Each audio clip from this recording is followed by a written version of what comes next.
Morning मेरे बच्चों। इससे पहले मैंने संस्कृत में धातु, लकार, पुरुष और वाच्य, कुछ अनुवाद बनाना ये मैंने आपको सिखाए थे। आपको समझ में आ गया होगा अच्छी तरह से। आज आपको ये सब्जेक्ट का संस्कृत का जो एक टॉपिक है समास।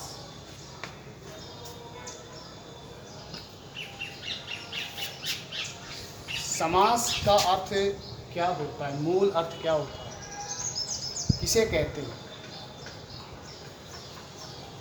समास का मूल अर्थ होता है संक्षेप में लिखना, संक्षिप्तीकरण। अलग अलग पद होते हैं, उन पदों को एक जगह लिखना, संक्षेप में लिखना समास कहलाता है।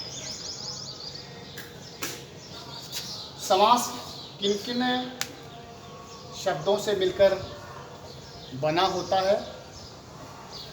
समास में समय उपसर्ग होता है, अस धातु होती है और है प्रत्यय होता है।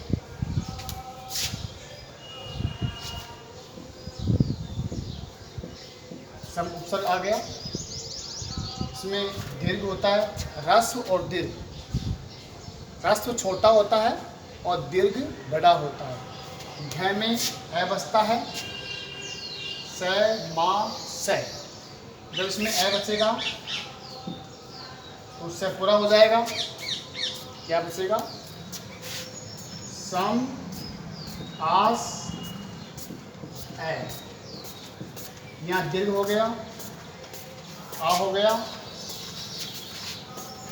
से मा से। क्या बन गया? समास। समास इन शब्दों से सम उपसर्ग पूर्वक अस धातु और घ प्रत्यय से मिलकर बना होता है। इसमें दीर्घ होगा, दीर्घ में आ होता है, समास शब्द बन गया। समास अलग अलग पद होते हैं, उन पदों को हम एक जगह लिखते हैं और समास कहलाता है। समास शब्द इसका संस्कृत में होता है सम सनम समासय। सम सनम समासय। समास कई प्रकार के होते हैं। कौन आया था? एक एक समास की मैं बात करता हूँ। कल आएंगे, एक दिन छोड़ के आ रहे हो। पहला है एक दिन कौन आता है? अव्ययभाव समास। एक दिन आप दोनों और एक दिन पहला कौन सा है? बस अव्ययभाव समास। अपनी रिकॉर्डिंग मिल जाएगी। अव्ययभाव समास में क्या होता है? वीडियो को पढ़ा रखा है। अव्ययभाव समास में पहला पद अव्यय होता है। अव्यय। पहला पद क्या होगा? अव्यय। दूसरा पद है संख्या, संज्ञा। नाउन।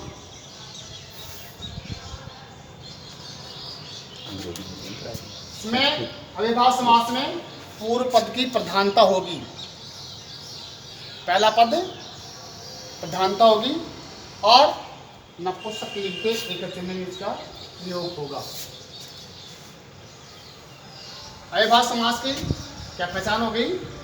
पहला पद अव्यय, दूसरा पद संज्ञा, नाउन, पहला पद की प्रधानता और नपुंसक लिंग के एकवचन में इसका प्रयोग होगा। आपको पहचानना है तत्पुरुष समास। तत्पुरुष समास में समास में अलग अलग पद होते हैं। पहला पद पूर्व, दूसरा उत्तर पद। पूर्व पद और उत्तर पद।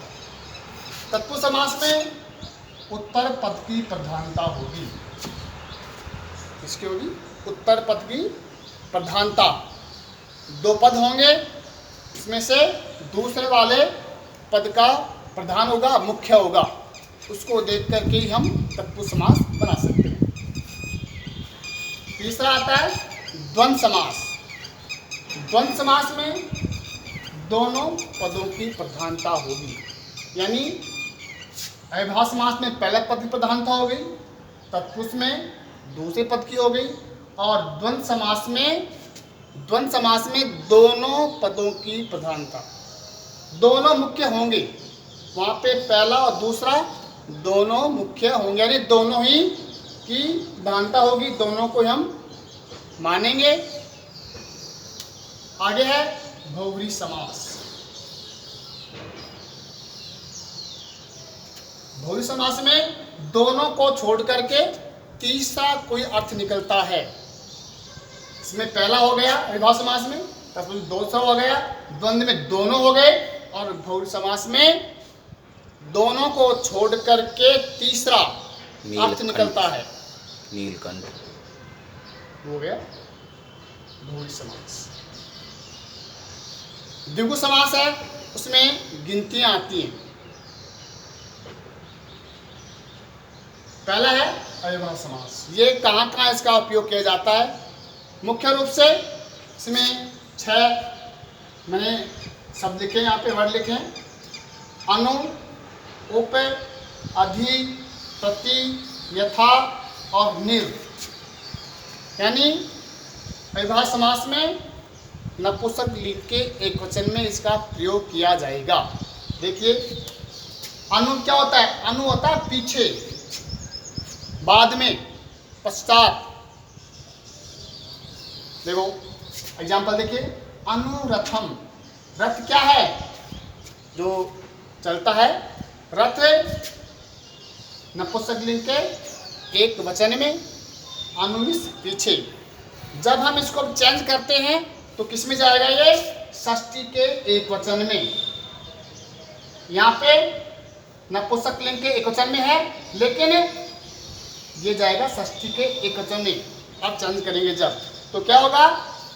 प्रथम शब्द का षष्ठी का एक वचन क्या बनेगा? रामस्य, रामम, रथस्य, रथम, रथस्य पश्चात, रथ के पीछे। अनु क्या होता है? पीछे, बाद में।